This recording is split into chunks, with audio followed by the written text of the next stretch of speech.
Hey everyone, Mylan here with Fit Personal Training. I am so pumped that Valencia has decided to bring me back for another semester with you guys. Some of you may recognize me from past videos, and I can't wait to show you guys what I have planned for this semester. Now, in today's video, I want to treat this as an introduction for some of you who don't know me and haven't watched previous videos. We're going to be introducing some basic, fundamental movements today that we will be incorporating in future videos. If you've seen any of my videos in the past, you know form is very important. If you have proper form, it's going to guarantee that we're doing the exercise properly and effectively. Now, I'm going to introduce and demonstrate how to do about 10 exercises that are really going to be crucial to our future workouts. We've got some awesome things planned this semester, as well as a challenge that we're going to introduce that's guaranteed to make you guys sweat. So take your time, follow along, make sure we have these exercises done properly, and let's get working. This exercise is called the squat. Now, there's a few steps we want to make sure we have down properly when performing this exercise. The first is that our feet are shoulder width apart. We do not want to be too far out. You also do not want to be too far in. Feet shoulder width apart.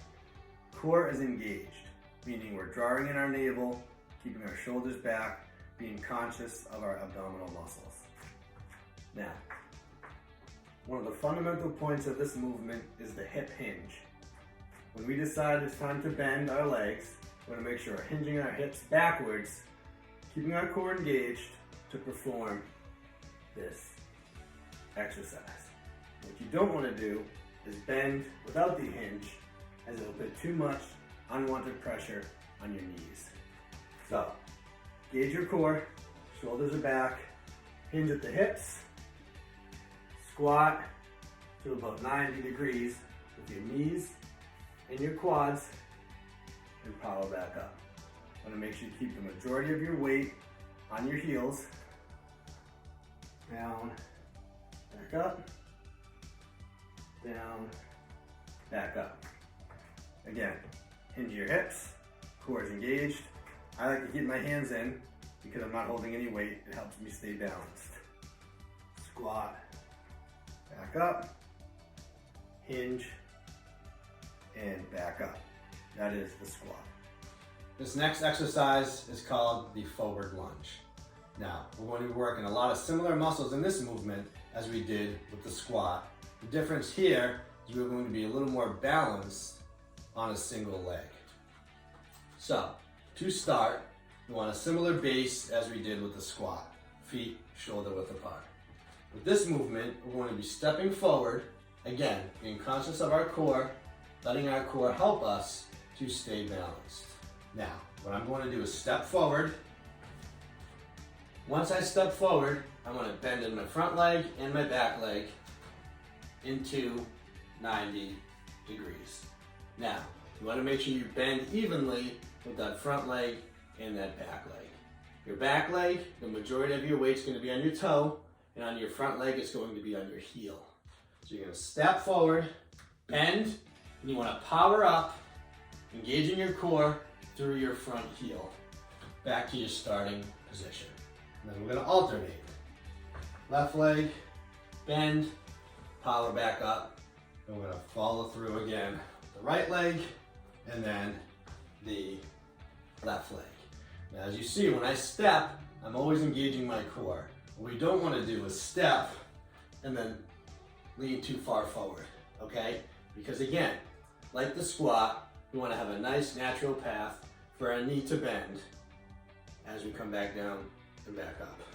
Bend, back up, down, nice, and controlled. Now for the reverse lunge exercise. This movement, again, is a variation of the squat and the forward lunge, except now we're going to be stepping in reverse. So, same type of starting position, feet shoulder width apart, core engaged. Now, instead of stepping forward, what I'm going to be doing is stepping backward. Bending, as I did with the forward lunge, at 90 and 90 on that toe on the back foot, heel on that front foot. Now the difference is I'm coming forward. So instead of stepping forward to back, I'm stepping back to forward. Core is engaged, step back to forward, okay? And then we're gonna switch.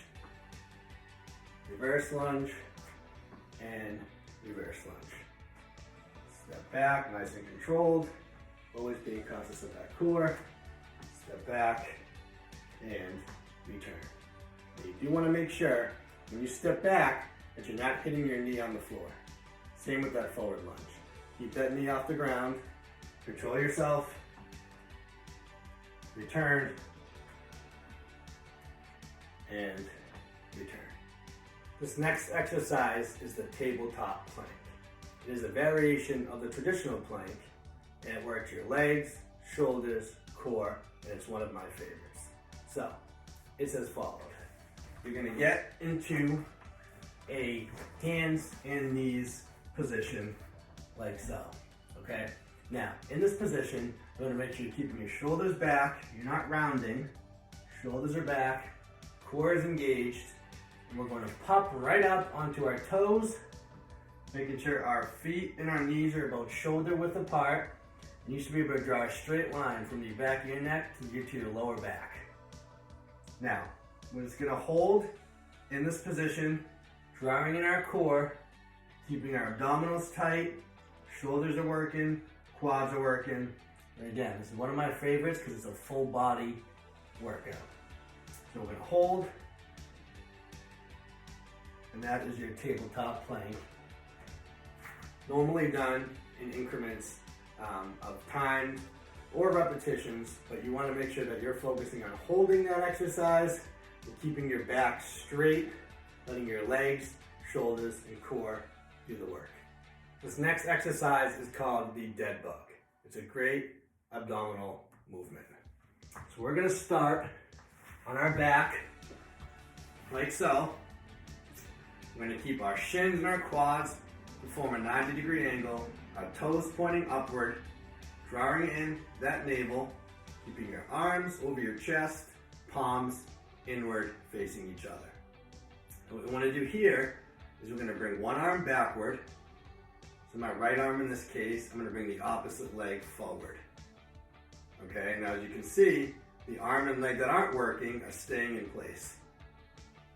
Return and then alternate. Back up. Letting your core do the work. Slow and steady. Self-control. Okay? Now, if any of you have some lower back pain or lower back weakness, you can modify this movement by simply keeping your knee bent, bringing your heel to the ground, as opposed to fully extending that leg. Let me show you. In this position, right arm back, and then left leg tap. Return. Return, give yourself a little extra support by keeping that leg bent. This next movement is called the walkout. And I love this movement because of its ability to modify, making it even more difficult or easier depending on how we do it. So, with this movement, we want to start feet shoulder width apart. What we're going to do is we're going to walk ourselves out on the ground, on your mat, into an extended straight arm plank.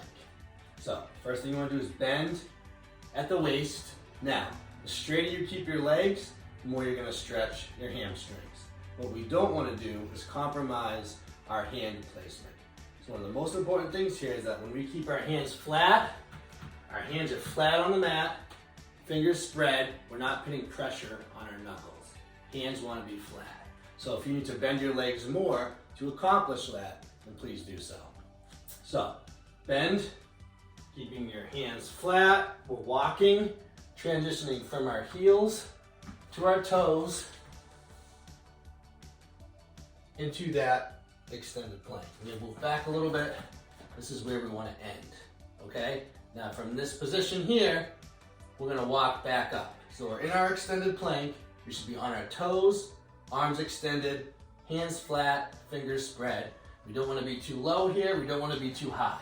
You want to be able to do a nice straight line down your back, okay? Now from this position, we then are gonna walk back up transitioning from our toes to our heels, walking up, nice and tall. Okay? So again, bend, walk out into that plank, core is engaged, and then we walk back up, hands flat, nice and tall. Okay? That is the walkout, and again, one of my favorites. This movement is called the burpee. This is a cardio-based movement that's really going to get that heart rate elevated. I'm sure some of you have heard about this before or have even done some of these, but I'm here to make sure that we're doing them properly and effectively. I'm also going to show you a modification for this movement for a number of reasons. To reduce the impact, but also if you're in an environment where you don't want to create too much noise or impact on the ground, I'm going to show you a different way to do it. So with the burpee, we want to start feet shoulder width apart. Like a lot of these exercises that we're doing that have a lower body component to them. What we're going to do here is we're going to bend at our waist, just like the walkout. We're going to put our hands flat to the ground, and we're going to kick our legs out into that extended plank. Now, this is similar to the walkout, meaning you'll be in some different positions here as you were in the walkout.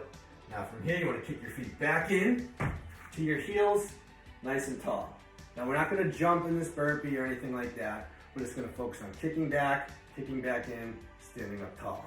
So again, kick out, back in, nice and tall. Kick out, back in, nice and tall. Keeping that core engaged throughout. Now, to modify this, to reduce the impact, to reduce the noise, what we can do here is get down into that kick out position, but now you're just going to walk a leg out, bring it back in, and stand up tall. So you're eliminating the jump, you're eliminating the noise, and you're eliminating the impact. So, like this, 1, 2, 3, 4, nice and tall. This is also good to do it this way if you have any knee injuries or any knee pain. So, traditional way is this. Tall, core engaged. Okay, and then modified is out here, back, tall, and then walk the leg out, walk it back in. Just like that. This movement is called the push-up. Now, with the push-up, you want to get a nice good base to start, okay? I like to start on my knees and then bring my knees off the ground from there.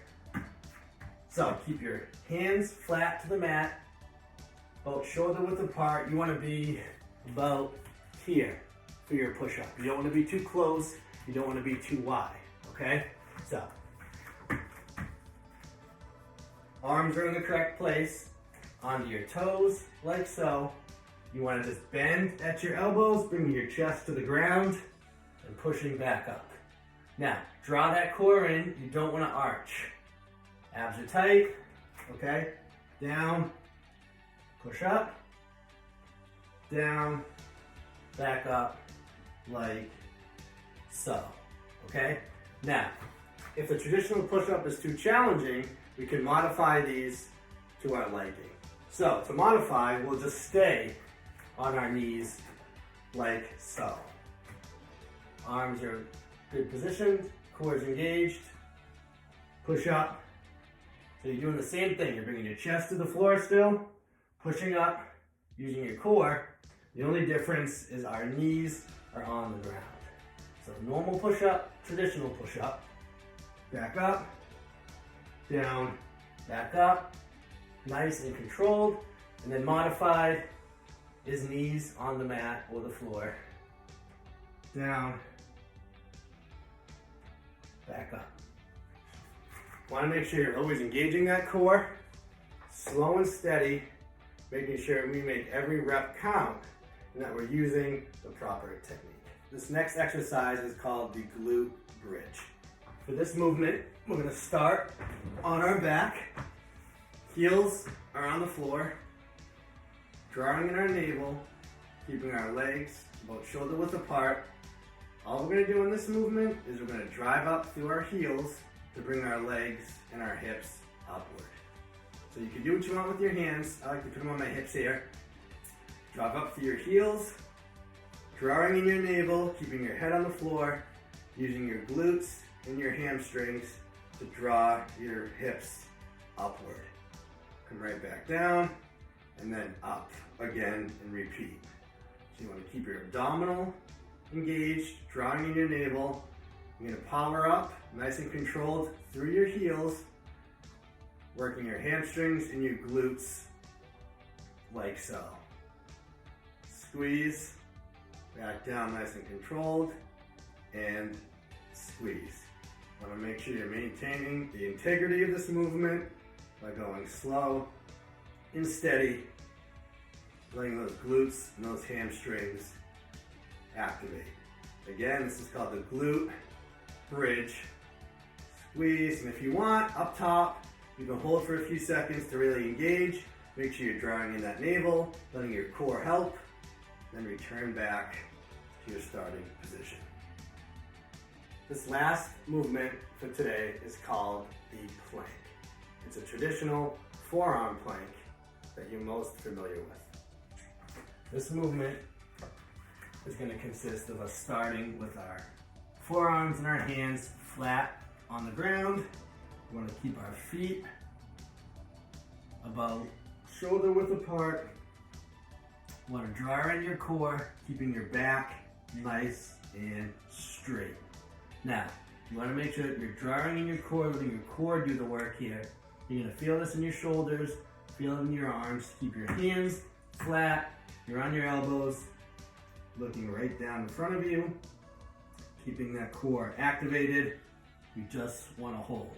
Now, you don't want to get too high on these, and you don't want to get too low, because you don't want to have an overactive lower back. So draw that core in, make sure your back is straight. And all we're doing on this movement is holding it in place, activating those core muscles. Okay, great job. Those are 10 basic exercises that I want to make sure we have down fundamentally so we can set ourselves up for success. Now, if you guys ever have any questions or want to provide feedback, I'm always here, and so is Valencia. Feel free to reach out to me at www.functionalinhometraining.com. Hold down the drop-down box and send us a message, and I will be happy to get back to you and help the best that I can.